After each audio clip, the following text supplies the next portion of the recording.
So you now in those positions, you just learn tools or how to like use it for greater purpose in life, but it does not really go away.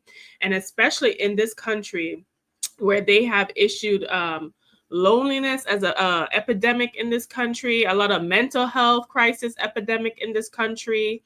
So many different things are happening in this country that I think now we are just coming to terms with that this mental health, bullying, all of that is significant and it impacts what is going on.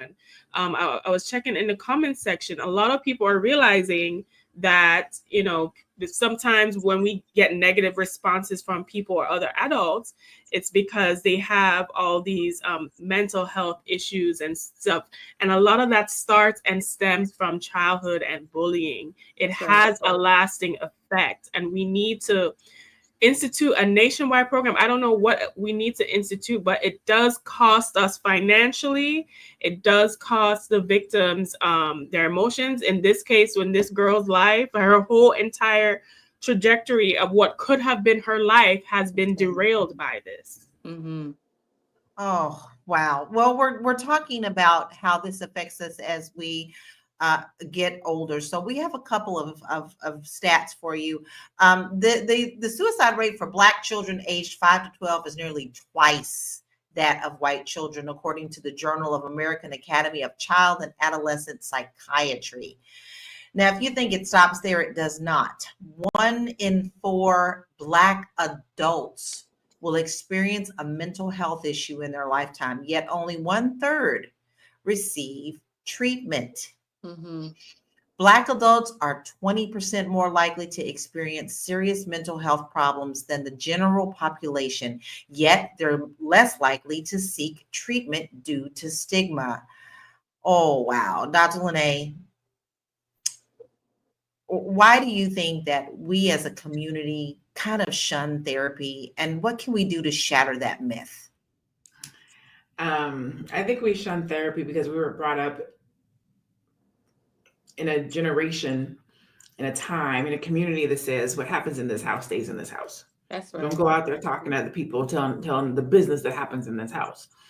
And the most unfortunate part of that is that during that time, there was a lot of stuff happening in them houses that people grew up with.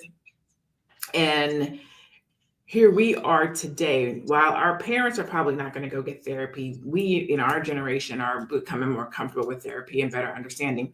I was telling somebody the other day about my therapy experience and how I explain therapy is therapy. In therapy, you can say some of the ugliest, nastiest things out loud. Sometimes it's things that you're thinking. It could be something that you've done that you've never shared, or it could just be something that you're feeling and you feel guilty for feeling that way, but that really is how you feel. Mm-hmm. And you can work through some of that stuff so that you don't have to carry around that anger or that burden, or there's something you need to release. Therapy does not give you the answer. Mm-hmm. And I think that that's what people think. They think you're going to go to therapy and somebody's going to tell you what to do. And how come you can't figure it out yourself? That's not what therapy does. Therapy allows you to talk through something and find your way to resolve yourself. They just ask you questions. Well, what do you think about that? Well, how does that make you feel? Well, why do you think that you reacted that way? Well, whose fault was that? Well, do you agree with that? And then you get to a place where you're like, well, goddamn. It's like an aha moment. And you're like, dang, I never thought about it like that. Or, you know, yeah. It's sometimes you need somebody else's perspective, and you can talk it out. Like, it's not like you home talking to your mirror, right? It's really something to that, with them making you really think about the things that you may not have thought about, or all of a sudden making you realize that there's really no guilt in you even asking a question that you feel is important. I can't stress therapy enough.